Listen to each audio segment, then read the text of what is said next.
Okay, calories, they count, but you don't necessarily have to count them. And I am quite a big advocate in not counting calories. However, I cannot deny that for some people it's a really effective tool. And I also understand that the knowledge that you just gain from understanding how to count calories and the energy values behind them and your macros and that kind of stuff is really useful knowledge in just making general food choices for yourself. So I'm going to give you the lowdown on that, how to go about it, and then we'll go from there. So if you are a note taker, make sure you have your pen and paper ready because I'm going to throw some numbers at you, I'm going to throw some facts at you, and if you are a learner like me, you're probably going to want to write them down, but you do you. So when we talk about calories, we are literally just talking about energy. Calories is a unit of measurement, just like kilograms is for weight. Calories is the measurement of energy. And in Australia, the metric system is actually kilojoules. So that's why on food packets in Australia, you will see kj mostly. Sometimes they'll have a little extra line with the cals, but usually it's just kilojoules. And calories is actually the imperial measurement of kilojoules. So Americans and also just basically the fitness world in general generally talks in calories, and that's kind of because there are a lot smaller numbers to deal with. It's easier to talk about. Calories are denser than kilojoules, so off the top of my head I can't remember exactly what the number is. I think it's about 4 kilojoules to a calorie. It's a decimal point. I can't remember it. It's kind of irrelevant. But basically when we're looking at like our total intake for the day, I think the average adult is something like 8,700 kilojoules versus like 2,000 calories. So you can see that we're talking in smaller numbers and it's just a little bit more straightforward. Personally, I talk a lot in calories. If you're not about that, that's okay, but you can do your little conversions. It's really easy. You just type in kj to cals on Google and go from there. So calories are a unit of energy, and that's all we're talking about. We're talking about food as energy for our body. Macros are short for macronutrients. So that's basically the essential breakdowns of foods of things that we need in our body. So our macronutrients are our carbohydrates, our fats, and our proteins. 3 things that we need, that pretty much everything is made out of, that we need for our body to survive. And each macro has kind of a different energy profile, and yeah, let me tell you what those are. Welcome to Awkward Chats with Jem. Okay, so carbohydrates have 4 calories per gram. So energy wise, for every gram of carbohydrates you are getting 4 calories of energy. Proteins are the same, they are also 4 calories per gram. Fats are 9 calories per gram, so significantly higher. And that is why when we look at portion sizes, which there's a video on portion sizes too, so make sure that you watch that as well, because this is all information that is relevant for you making your food choices. But when we look at portion sizes, fats are always a lot smaller in kind of density or quantity, not in quality. We have good fats. Fats are smaller in size and quantity than carbohydrates or proteins for the same amount of energy, because they have that density to them, so 9 calories per gram. Interestingly here, I just think it's important to add in that alcohol has 7 calories per gram. So it's sitting in the middle of those two, but while our macronutrients, so our carbs, our fats, and our proteins all have essential roles in our body. We need all of those to survive. Alcohol does not have an essential role in our body. It's essentially a toxin. Your body has to work really hard to remove it from its system. And also it's adding, I guess, It's adding energy that our body has to burn off without doing any vital role in our body. So, and that's just talking about pure alcohol. That's not talking about what you're mixing it with, what kind of alcohol you're having. So even if you're having your clear vodka sodas, you are still consuming 7 calories per gram just in that alcohol alone. Just food for thought. Again, not telling you shouldn't drink, not telling you what you should do with your life, but as adults, we get to make informed decisions, and as adults, we get to live with the consequences of those informed decisions. So, all of our macros have a calorie associated with them. I think it's really important to kind of go into our macronutrients and the vital roles that they play in our body, because what I never want any of my girls to do is to be fearful of food or to demonize certain foods. So everything is super important in its rightful quantities and also taking into account our individual differences. So there's definitely no one size fits all as to quantities of how much stuff we should be eating, but it's important that we get them all in some form based on our body. So protein is arguably one of the most important macronutrients, especially in the fitness world. But all your benefits of protein. So protein is made up of amino acids, and amino acids perform so many vital roles in our body. So essentially we take in protein, our body breaks it down into amino acids, and it can use those amino acids for a lot of repair, basically. So protein is all about rebuilding muscle, rebuilding damaged cells, repairing everything in our body, and it's also vital for our immune system. So the first 60 grams of protein that you eat for the day goes directly into maintaining your immune system. So, you know, we're talking about health, particularly in a global health epidemic, whatever you want to call it. You know, we need a good immune system. Protein, really, really important. Also worth noting that in the gym, we are essentially breaking down our muscles. That's what training is. We are putting tiny little micro tears in our muscles every single day that we're training, and then we get stronger by our body repairing those muscles. That is why our recovery is so important, because we're doing all this breakdown.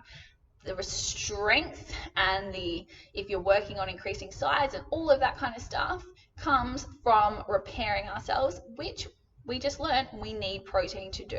So if we are not taking in an adequate protein source, we're not getting that repair happening, and that's when we start getting really sore, we start breaking down, we start heading in the wrong direction from our goals, we're not recovering, all of that stuff. So protein is king. Another fun fact about protein is that it has a relatively high thermic effect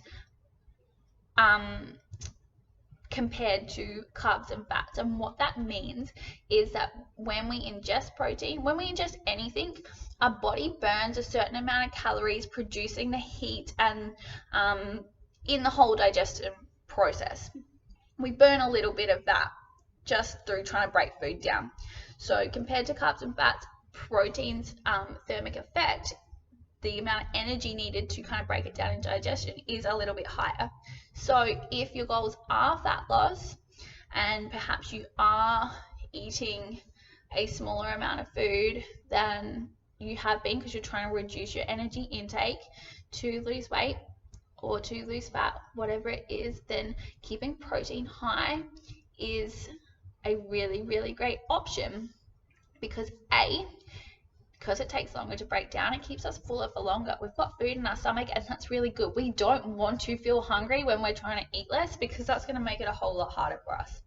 And B, because it has a relatively high thermic effect, we're actually burning a little bit more just by digesting it. So win-win. Cool. Moving right along. Fats. Fats are so important. And I think both carbs and fats have had their time in the dieting world of being really demonized. And I'm here to shut all that down. So carbs and fats are one of those ones where, depending on you and your body, like, it's about finding a balance between the two. They're always kind of shifting. So when we're on quite a high fat diet, we're probably having less carbs. When we're on quite a high carb diet, we're probably having less fats. And it's about finding that right balance for you. And there are a lot of things that play into why we might feel better one way or the other. And ultimately, I'm going to go into that a bit later. That's about finding what works right for you. Personally, I feel better on quite like a little bit of a higher fat diet and a little bit of a lower carb, but it's taken me a long time to come to that, and I'm in no way saying that carbs are bad, because they are not. I'm going to get into those too because they're really important. So, fats.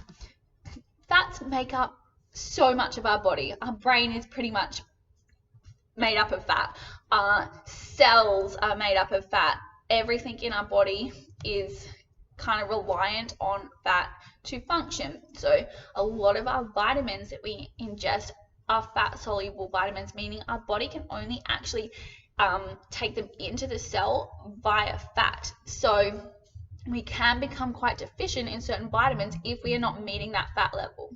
Likewise, a lot of our hormones require fat to be produced. We need fat. We need fat for our brain function. I already said our brain is mainly made up of fat. So for that to actually work and fire and think and remember, we need fat in our life. So no one here is going to demonize fat. Obviously, we have fats that are going to be better for us and fats that are not going to be as good for us. And I'm going to get into that a little bit later on how to make choices around, do I eat KFC or do I eat an avocado? I think to a point we know the basics when it comes to that, although obviously I'm going to go into that more, but I think it can get really confusing, especially we live in such a world where health is a huge money maker, and there's a lot of money behind marketing to do with health, and things get a little bit blurry. We're told a lot of information that's sometimes conflicting, so I will get into that, don't panic. And carbohydrates, super important. Carbs are our energy. Carbs are our body's preferred energy source. It is the easiest thing for our body to break down and turn into energy to do our life. Like, really important. Also, as women, we need a certain amount of carbohydrates to maintain our hormonal profile, to maintain fertility, menstruation, all of that. And that is so, so important, because as soon as we mess with that, like, I know a lot of people are like, oh, no period, cool, perfect, I'm not going to have carbs in my life and my life will be so much easier. The health complications that come with pushing our body to that state are extreme and sometimes irreversible, and you're basically putting yourself into early menopause. So let's not do that. We need, as women, at a minimum 100 grams of carbs a day to maintain our menstrual cycle. For some women that is higher, and again, that's about trial and error of what works for you. So carbs, really important also. So we know a little bit now about different macro breakdowns, their energy values, and why they're so important. Now I want to talk a little bit about our overall energy needs and how we might calculate that if that was something that we were considering putting a little bit more effort into controlling, whether that be full-blown macro or calorie tracking, or just a little bit more thought behind it. So when it comes to how much energy we need, we have what is called our total daily energy expenditure, or shortened acronym of TDEE. And there are calculators for this on the internet that take into account, basically it takes into account, your height, your weight, your activity levels, your gender, your age to a certain extent, takes all these things and it kind of gives us an estimate as to what that number might be, but ultimately our body decides that, and the number that the internet tells us is maybe not completely accurate. But basically, that is just a number that says with everything that you do in your life and everything, that is how much calories you would burn on a day-to-day basis. And for most women, to be healthy, to maintain a menstrual cycle, all of that kind of stuff, we are looking somewhere on average around 2,000 calories. It might be as high as 3,000 if your energy needs are quite high. You're doing a lot of training, especially weights training, that kind of stuff. And for some women, maybe they're very sedentary, maybe they have different things going on in their life, maybe they're quite a bit smaller. Their energy needs might be a little bit lower than that. Cool. So total daily energy expenditure. What is that also made up of? So we have what's called our basal metabolic rate, or BMR. And your BMR is essentially how many calories you would burn if, say, you were in a coma doing absolutely nothing and all your body had to do was keep itself alive. That is how many calories your BMR is. And that makes up the biggest chunk of our total daily energy expenditure. So if our calories for the day were 2,000, our BMR might be around 1,200. It will be a significant chunk of that. The other chunk of calories are made up of three things. One of them, which we've already slightly discussed when we talked about protein, was the thermic effect of food, or TEF. And this is a very, very small portion. So it's there, it has a value, but it's not really something that is going to make a huge impact on our overall calories. The other two are based on activity. So we have what's called our EAT and our NEAT. They're your acronyms. So your EAT is your exercise, activity, thermogenesis. Hence why we say EAT. It's a lot less of a mouthful. And essentially, this is all our planned activity for the day. So your workout, your run, whatever it is that you're doing, that is your EAT. And then we have our NEAT, which is our non-exercise activity thermogenesis. And that is all your incidental movement. So it might be as small as me talking with my hands, and it's as big as your daily step count. So all your steps, all your movement, all the little incidental activity and movement that you do throughout the day makes up your NEAT. And our NEAT is a really, really great place to focus if we are trying to burn more calories during the day, because it's relatively easy to increase. We can just get more steps in. We can go for more walks. We can change our routine a little bit to make it so that we're moving more without the added stress, both physically on our body, of, say, ramping up our actual workouts to the point where we're not recovering from them. So the recovery needs of our NEAT, very small. That's almost like a recovery activity in itself, is that walking, because it's good for our heart health and it's good for our overall stress levels and all that kind of stuff. Versus if we were to massively increase our workouts, we would probably push ourselves to a point where we're not recovering. So NEAT is a really, really easy and great one for us to make adjustments to if we are aiming for fat loss. Also, just for general health, it's kind of good to move a lot. Your body likes it. That's what we were built for. So that is how we come up with a number, and that is kind of like an estimate if we're using a calculator. The only way to kind of make that more accurate for us is to religiously track everything, and also track things like our weight and our measurements and that kind of stuff, so that we're getting that feedback to go, this is working, this isn't working, that kind of thing. It is a big commitment, and it is quite a learning curve and a process, and it's not for everyone.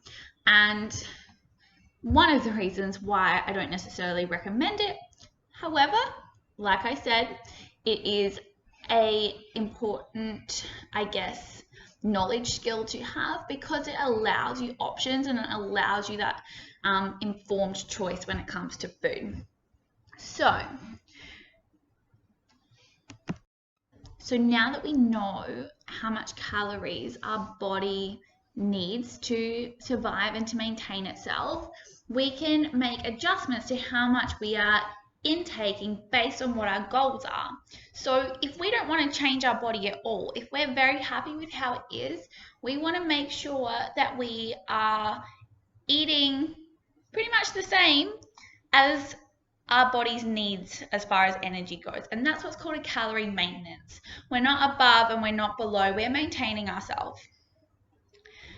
If our desire is fat loss, then we want to be eating less energy than what our body is burning, because that gap to make up the difference, your body has to find that energy based on its fat stores.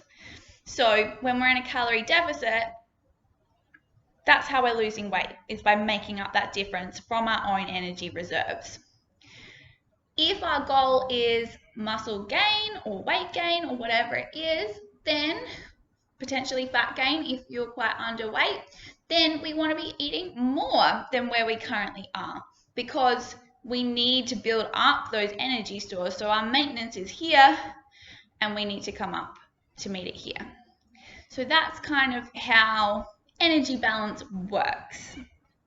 Lots of things affect our energy balance. So once we've established it, that doesn't mean that it's that way forever. So if we lose weight, our energy needs are going to go down. If we gain weight, to maintain that same weight, those energy needs are up. As well, other things, lifestyle, stress, activity levels, all of that plays into it as well. So that's why I guess those numbers are just estimates, and unless we are tracking everything else to go with it, that number is just a number. It doesn't really mean anything unless we're actually using it and making adjustments to it. So how might we go about starting to use that number to make it work for us? We probably want to set some macro targets, and this again we can do with an online calculator, but again I don't love that because it doesn't take into account anything to do with you as a person. And like we discussed, there are certain things to do with our macronutrients that are kind of important, and especially as females, we know that to maintain our hormones and our menstrual cycle and all of that, which is really, really important for our health, that we need to get certain things right. So as a guide, when we're breaking down our macros, I personally like to set them myself. And how I set them is I will always start with protein. And depending on the person and their current weight and their current lifestyle and their goals and their activity levels, we'll decide the protein target based on the guide of you need between 1 at an absolute minimum all the way up to about 2.2 grams of protein per kilo of body weight per day. So that's kind of a big range. It doesn't sound like a lot, but it actually is in the scheme of things.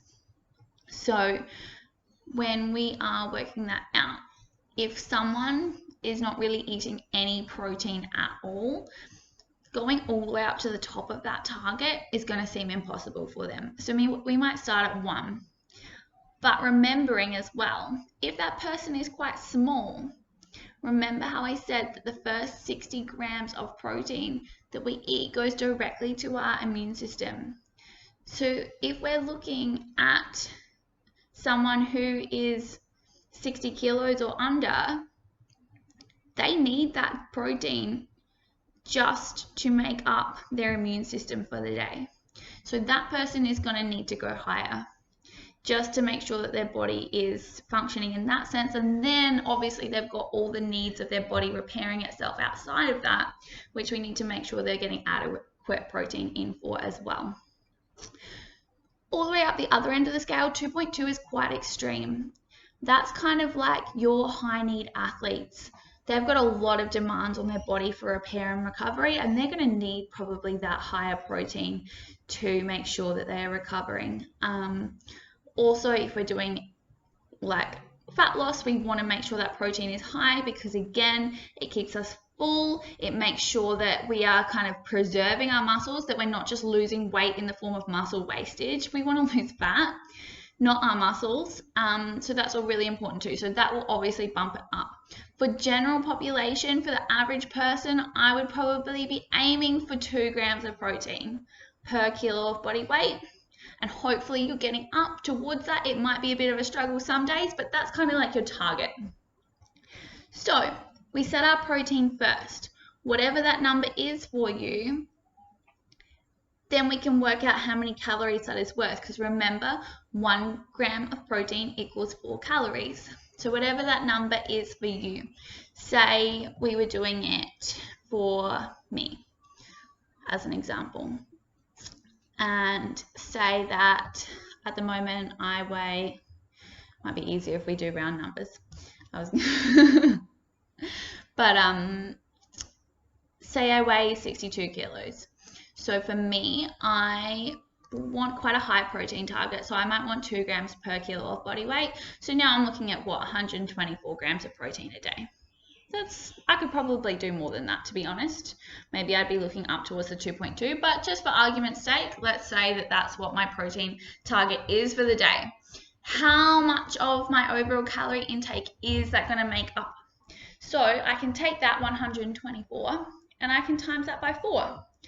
And your math's probably better than mine. Now, what are we looking at? Probably like 500 calories. Maybe I just pulled that. I reckon I was pretty bang on with that number. So can someone check me? I think it would be like 490 something. So anyway, just pat myself on the back. Can do maths. Now we've got a big chunk of our overall calories taken up for the day. Now we get to set carbs and fats. And again, like I said before, this comes down to personal preference and trial and error. And I used to think I was someone who did really well on really high carbs and not as much fats. And it was through a lot of trial and error, through a lot of other stuff, like healing a lot of gut imbalances that I had and stuff like that, that I realized that that actually wasn't the case. And I'm now on more of a higher fat diet. I still eat carbs. Like I said, carbs are still important, but they're just not as high as what they used to be. And so this is a process.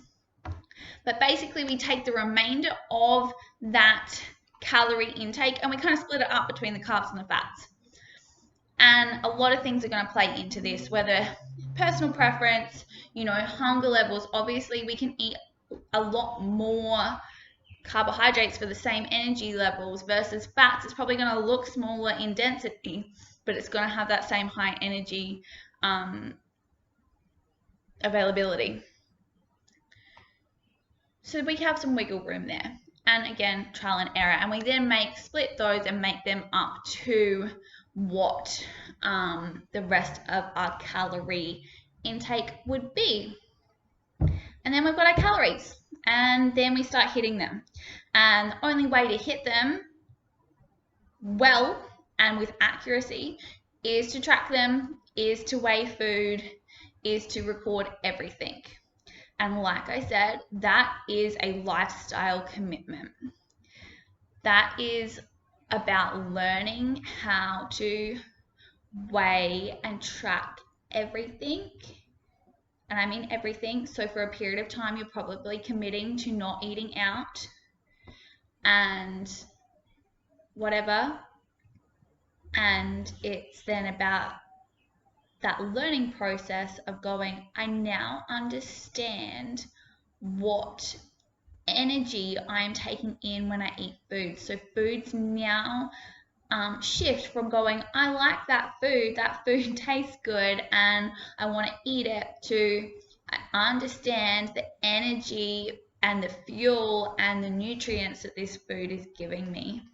And I understand that I have these targets to fill. And so now when I'm making choices about food, I'm not looking at it purely on I just like that food, or maybe I perceive that food to be healthy.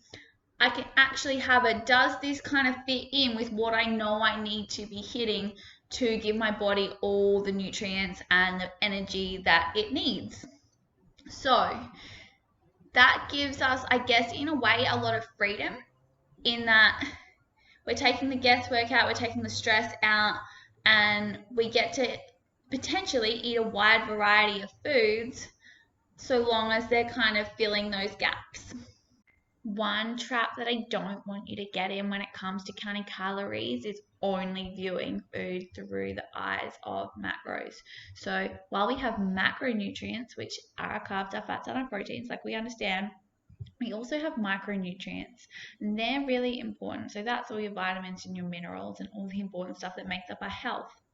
Another important thing is that not everyone is going to feel good on every food, and there are a lot of foods that are healthy that are not going to make certain people feel good, depending on a lot of factors. And there are also, while I guess from a non-restrictive standpoint, counting calories makes it quite flexible in that, yes, you can make all foods fit. So you can have your favorite, I don't like the word treat or cheat, I really, really don't like the mentality behind that, but you can have your favorite foods that are maybe not the healthiest options, and still achieve weight loss goals. And I think this just comes down to identifying what your long-term goals are.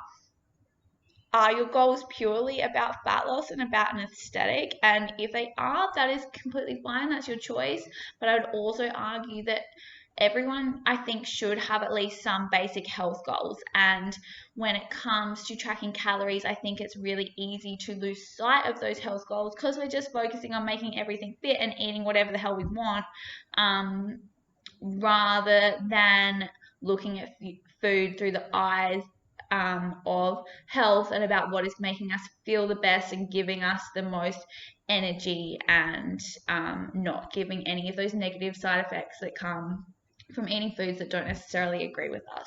So if we are going to go down the track of counting macros and counting calories, I urge you still to be paying attention to how food is making you feel, how you're performing, just your overall body's reactions to food, and still making sure that we're getting those micronutrients in as well.